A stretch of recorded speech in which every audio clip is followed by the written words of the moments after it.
अस्सलाम वालेकुम dear students. आज हमारा टॉपिक है यील्ड। यील्ड किसी भी केमिकल रिएक्शन से मिलने वाले प्रोडक्ट को कहते हैं। यील्ड हम तीन तरीकों से मालूम कर सकते हैं, थ्योरेटिकल यील्ड, एक्चुअल यील्ड और थर्ड टाइप जो है वो है परसेंटेज यील्ड। थ्योरेटिकल यील्ड क्या है?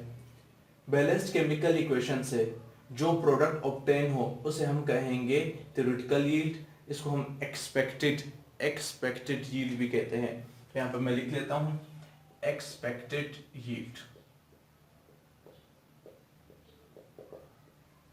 मैंने केमिकल रिएक्शन लिखा, हाइड्रोजन गैस नाइट्रोजन गैस को रिएक्ट किया और उसे अमोनिया बन चुका है।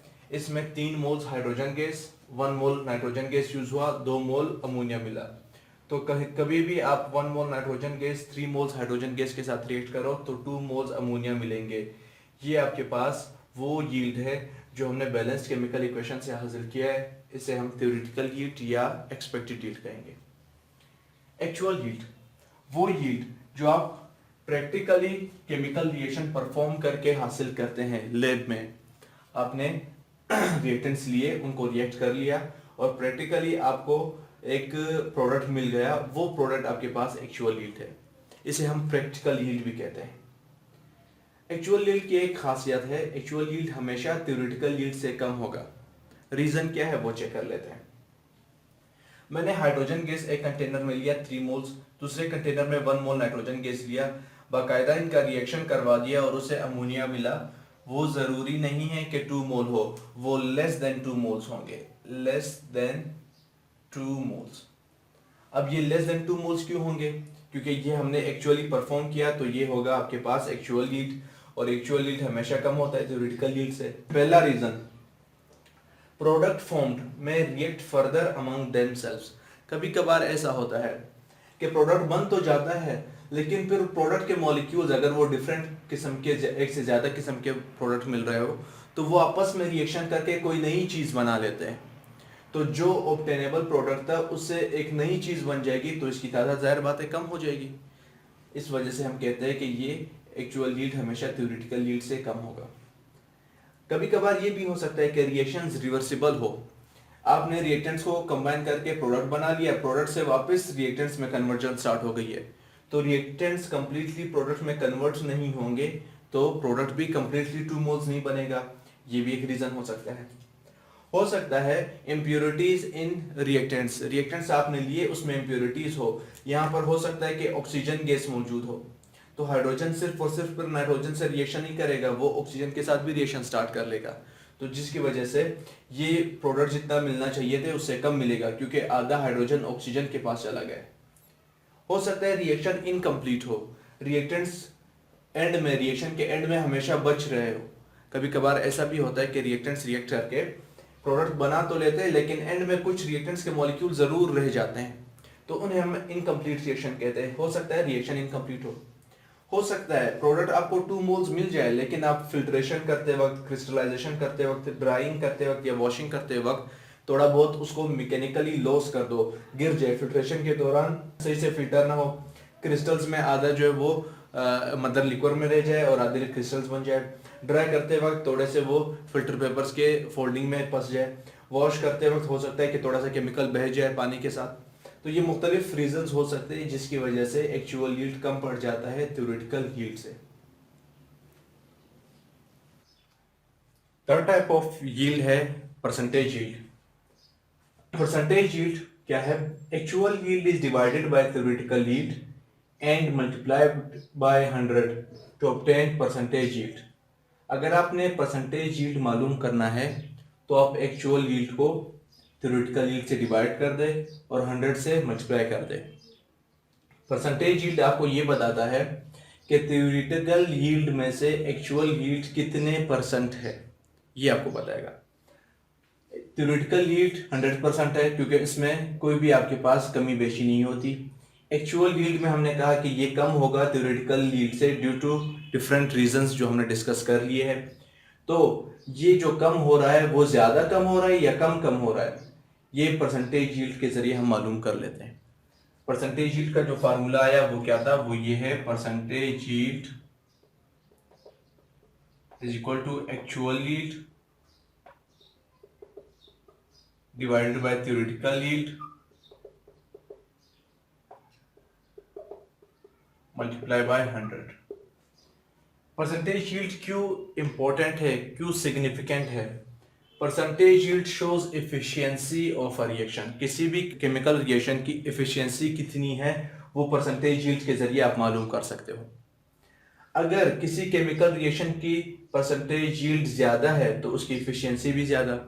एफिशिएंसी ज्यादा है क्योंकि वो ज्यादा प्रोडक्ट आपको देगा, तो उस केमिकल रिएक्शन को आप कमर्शियली यूज कर सकते हो। थ्योरेटिकल यील्ड, परसेंटेज यील्ड और एक्चुअल यील्ड, ये तीनों यील्ड के टाइप्स है। परसेंटेज यील्ड के कुछ क्वेश्चन न्यूमेरिकल प्रॉब्लम हम सॉल्व कर लेते हैं।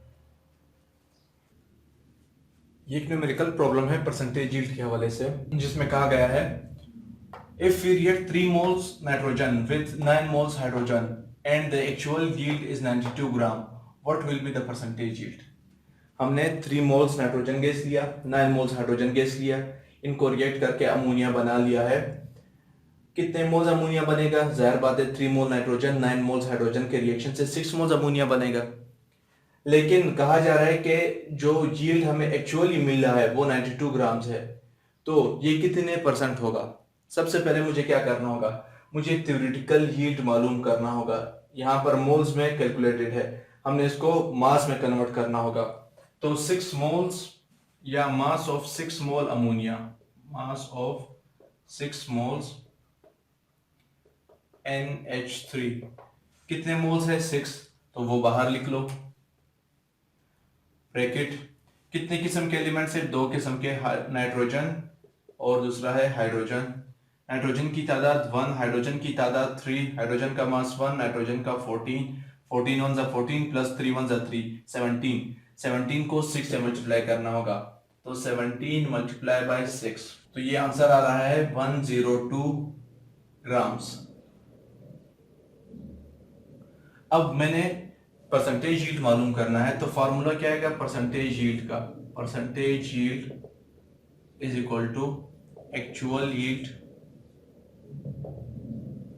Divided by theoretical yield multiply by 100। Actual yield जो हमारे पास आया है वो है 92 ग्राम्स, तो मैंने 92 ग्राम्स लिख लिए। थ्योरेटिकल यील्ड आया 102 ग्राम्स मल्टीप्लाई बाय 100, 90.2%। इतना परसेंटेज यील्ड हमें मिल रहा है इस रिएक्शन को एक्चुअली परफॉर्म करने से। इस तरीके से परसेंटेज यील्ड कैलकुलेट किया जाता है। नेक्स्ट क्वेश्चन में पूछा गया है कि 40 kg आयरन सल्फाइड ऑब्टेन हो रहा है जब हम 28 kg आयरन रिएक्ट कर देते हैं एक्सेस ऑफ सल्फर के साथ। परसेंटेज यील्ड कितना होगा ये मालूम कर लो। तो सबसे पहले मैं इसका मोलर मास लिख लेता हूं, वो है 56। आयरन सल्फाइड का तकरीबन आएगा 88 के 56 इसका मास, 32 का ऐड कर लो तो 88। अब मैंने क्या मालूम करना है? मैंने मालूम करना है कि 28 kg कितने मोल के बराबर होगा आयरन के। तो नंबर ऑफ मोल्स कैसे कैलकुलेट करते थे? मासेस से। Number of moles formula number 1 वो है given mass upon molar mass, तो given mass upon molar mass का फार्मूला लगा लेंगे। 28 kg कितने ग्राम्स के बराबर होगा? 28,000 ग्राम्स के। 56 उसी तरीके से आ जाएगा, 56 1 जा 500 जा, तो हमारे पास आंसर आया 500 मोल्स। इसका मतलब है कि अगर हमारे पास 500 मोल आयरन हो, 1 मोल आयरन से 1 मोल आयरन सल्फाइड बन रहा है बैलेंस केमिकल इक्वेशन में, तो 500 मोल से कितने बनेंगे? 500 मोल्स। तो मुझे पता चला कि 500 moles of iron will produce 500 moles of iron sulfide, FeS। Iron sulphide के 500 मोल्स बनाएगा।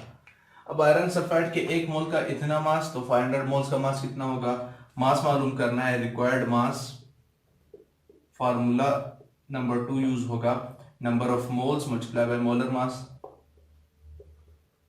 Multiply by molar mass. तो number of moles 500 multiply by molar mass जो कि है 88, मल्टीप्लाई कर लो, आंसर आएगा 44,000। ग्राम्स। थ्योरेटिकल हीट 44,000 ग्राम्स है, लेकिन जो आपको एक्चुअली मिल रहा है वो है 40 kg, मतलब 40,000 मास। तो आप क्या कर लो, आप या तो इसे केजी में कन्वर्ट कर लो या इस 40 kg को ग्राम्स में कन्वर्ट कर लो, दोनों में से कोई भी कर सकते हो।